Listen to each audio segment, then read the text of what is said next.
To the US now, and over the weekend, the presidential challenger, Donald Trump, appeared to mock the childhood speech problems that the current president, Joe Biden, has had. Let's just take a look at that. Together, I'm going to bring it together. I'm going to bring the country together. All right, let's bring in the Curtin University's Dean of Global Future, Joe Siracusa. Joe, so is this what we can expect for the next few months, this kind of stoushing? I'm afraid so, Peter.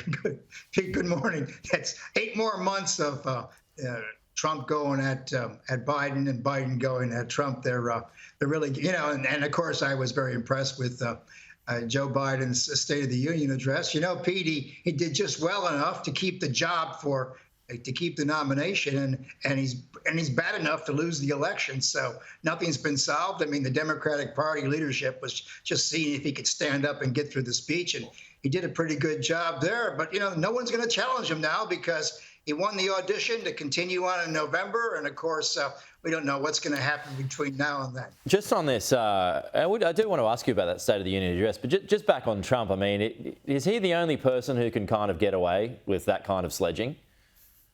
Well, in my lifetime, and Joe Biden is my 14th president, he's the only one who got away with it. I mean, no one gets to talk to anybody like that.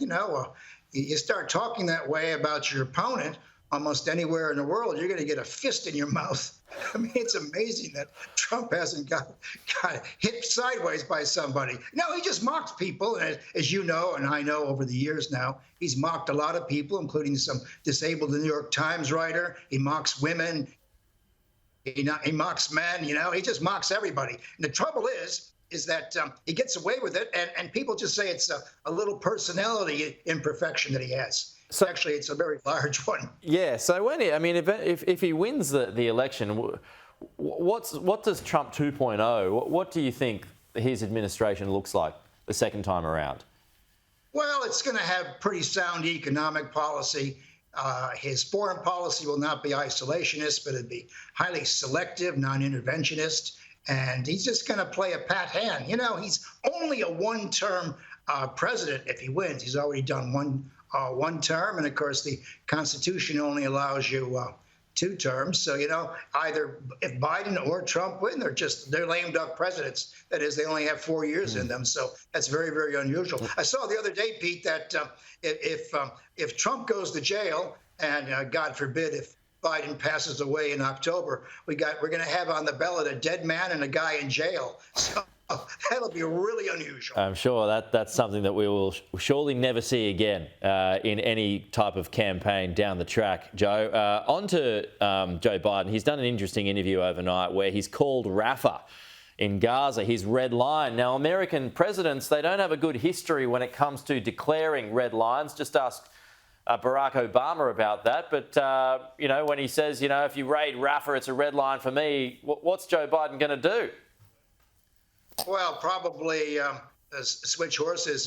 Joe Biden's foreign policy in Israel has pretty much collapsed. And so what he's decided to do, instead of admitting that he wasn't able to do anything in the beginning, Pete, he's going to change horses. In my lifetime, and many other people about my age, when John Kennedy or Lyndon Johnson or Richard Nixon didn't like what was going on in South Vietnam, they got a new guy. And they kept getting new people until they finally got somebody who would pay attention to them. I think Joe Biden has given up on Benjamin Netanyahu. I think he's placing his money on Benny Gantz. And, of course, Netanyahu has pointed out that his red line is he's going to finish off Hamas. He's going to occupy Gaza.